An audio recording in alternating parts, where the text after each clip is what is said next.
Un jeune esthéticien entre tatouage, pose fossile incite la jeunesse à exercer le métier qui les passionne sans complexe en vue de se prendre en charge. Et puis des centaines de personnes ont manifesté aujourd'hui dans plusieurs villes du Soudan pour réclamer la démission du gouvernement en raison des mesures d'austérité mises en place dans le cadre de réformes soutenues par le Fonds monétaire international. Bonsoir et bienvenue dans le journal.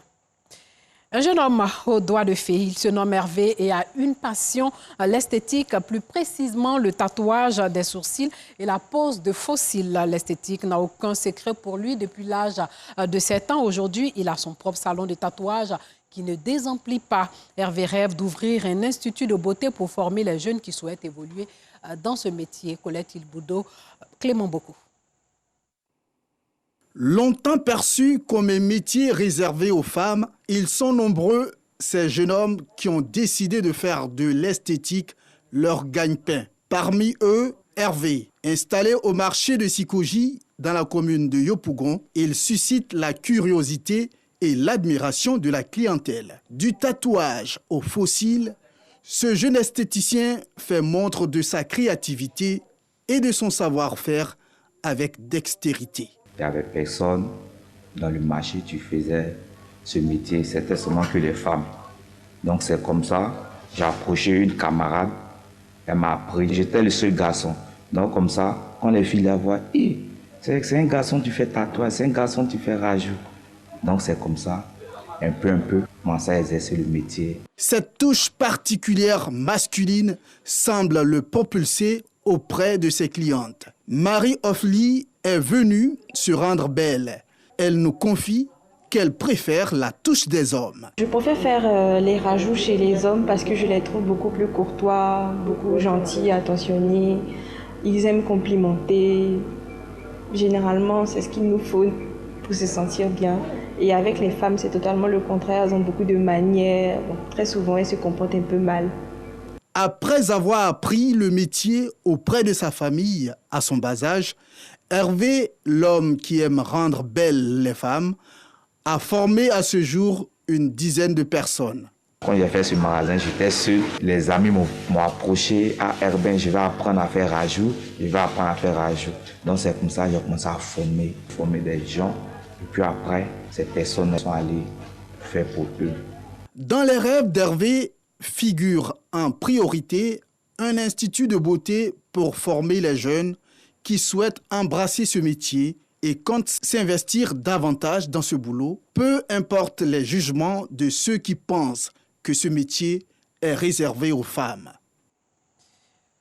Rester fidèle à sa mission de club service, c'est ce à quoi s'attelle le Lions Club District 403 A2 avec à sa tête son nouveau gouverneur Elisabeth Atobra. Les actions sociales, elle compte les multiplier et en faire bénéficier le plus de personnes vulnérables possible. 7 présidents de Club Lions sont donc en mission pour atteindre les objectifs que s'est fixé le Lions Club District 403 A2. Le reportage de Clément Boko.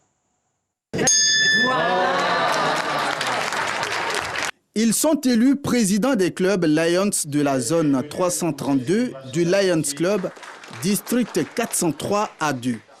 Au nombre de 7, ces bénévoles de l'altruisme vont œuvrer pour le bien-être social des populations ivoiriennes. Leur mission, lutter contre le cancer infantile, le diabète, la famine et le paludisme en Côte d'Ivoire. Des axes prioritaires du Lions Club International pour l'amélioration des conditions de vie des populations vulnérables dans le monde. Impacter le maximum de personnes défavorisées et en impliquant donc mes présidents et mes clubs sur les 5 causes mondiales, nous devons être solidaires pour agir selon nos axes prioritaires, pour pouvoir, au soir du 30 juin 2022, célébrer le succès.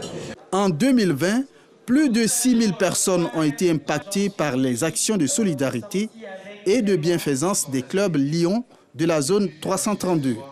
Cette année 2021, l'organisation entend multiplier ses actions sociales en vue de permettre à des milliers de personnes vulnérables de bénéficier du soutien du Lions Club, district 403A2 dans le pays.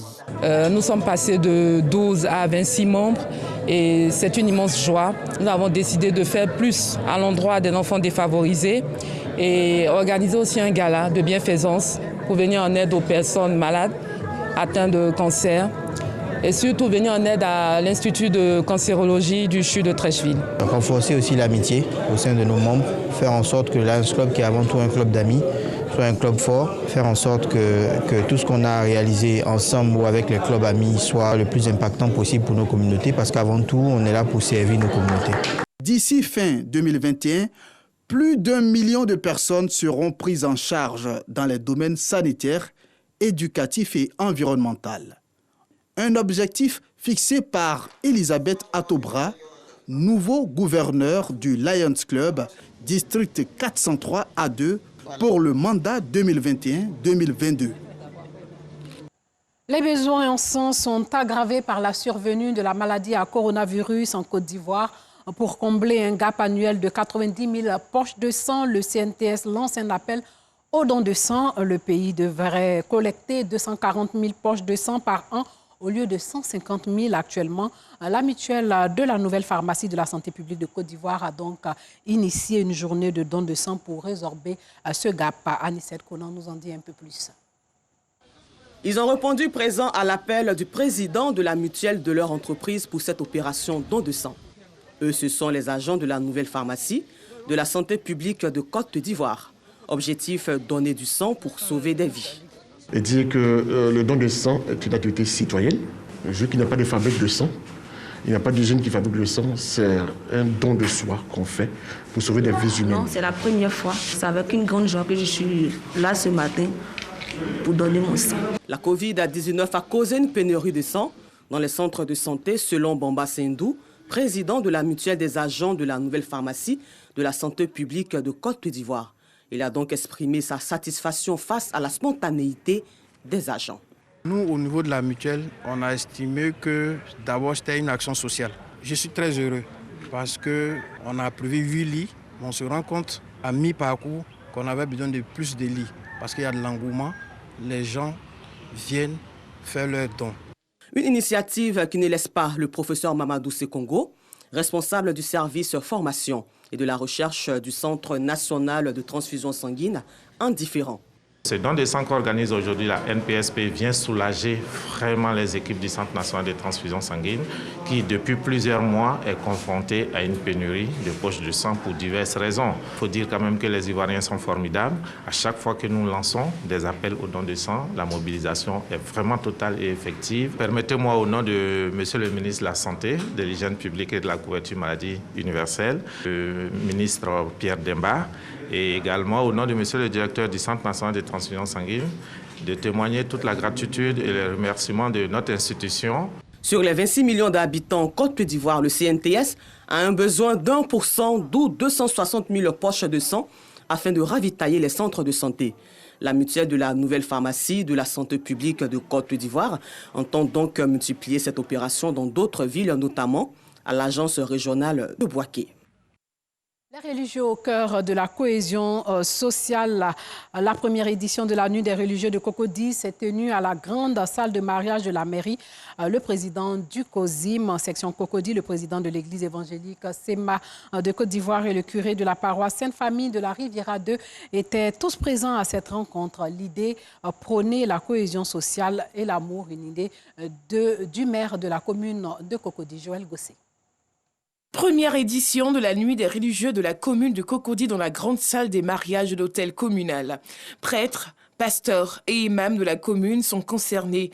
Des guides religieux qui ont délivré un message d'amour et de cohésion sociale. La religion ne doit pas nous diviser, au contraire. La religion doit être des lieux où des hommes abattent les murs de méfiance pour que la confiance naisse et que nous, les religieux, nous puissions transmettre le message d'amour, de paix, de la cohésion, de vivre ensemble. Nous saluons cette initiative et nous prions le Seigneur que cela se renouvelle chaque année pour pouvoir créer un rapprochement entre les religieux eux-mêmes. Parce que chacun prêche dans son lieu de culte, mais il est rare que nous nous retrouvons pour partager ensemble des choses. ce qui est pourtant une nécessité. Un élan de solidarité écuménique salué par tous. Selon le maire de la commune de Cocody, initiateur de cette rencontre, une société sans guide religieux n'a pas de repère et court à sa perte. Sans les hommes de Dieu qui nous guident et qui nous permettent de nous rappeler qu'il y a le Seigneur qui est à côté, nous ne sommes rien. Ce sont eux qui nous permettent de nous appuyer sur le Seigneur, qui nous permettent de nous remettre en question et de nous faire découvrir Dieu.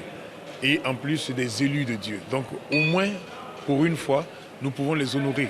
Nous pouvons leur donner la place qui leur revient, c'est-à-dire la place de ceux qui intercèdent pour nous. Ce moment de convivialité a été marqué par des chants religieux, de chantres musulmans, du chœur rédemptoriste, du groupe musical des prêtres Roland Élu et Norbert Abécan. Les différents leaders religieux ont reçu des diplômes de participation à la fin de la cérémonie. Hors de chez nous, RDC, écoles, marchés et églises de Béni dans l'est de la République démocratique du Congo peuvent reprendre leurs activités après 48 heures de fermeture suite à des attaques à la bombe. Dimanche soir, un kamikaze a été tué dans l'explosion de son engin explosif près d'un bar et plus tôt dans la même journée, l'explosion d'une bombe artisanale dans une église catholique avait blessé 2 femmes et un engin similaire avait explosé samedi soir déjà non loin d'une station-service dans la périphérie de la ville sans faire de dégâts. Les autorités locales avaient donc décrété la fermeture des marchés, écoles et églises pour 48 heures, redoutant de nouvelles attaques. Des centaines de personnes ont manifesté aujourd'hui dans plusieurs villes du Soudan pour réclamer la démission du gouvernement en raison des mesures d'austérité mises en place dans le cadre de réformes soutenues par le Fonds monétaire international. Ces manifestations surviennent moins de 24 heures après que le FMI a annoncé débloquer une aide économique massive pour le Soudan avec un allègement de dette de 50 milliards de dollars représentant près de 90% de la dette totale du pays. Palpable depuis plusieurs mois, la grogne populaire s'est accentuée après la suppression début juin des subventions sur les carburants qui a fait doubler les prix du diesel et de l'essence. Début août 2019, le Soudan est dirigé par un gouvernement de transition civilo-militaire. Celui-ci s'est engagé à rétablir l'économie exsangue du pays en lambeaux après 30 ans de mauvaise gestion, de conflits internes et de sanctions internationales sous Béchir. Les autorités ont annoncé avoir arrêté 79 personnes soupçonnées d'avoir des liens avec Béchir et de prévoir des actes violents. La date de mercredi, aujourd'hui, c'est-à-dire aujourd'hui, coïncide également avec l'anniversaire du coup d'État qui a porté Béchir au pouvoir en 1989.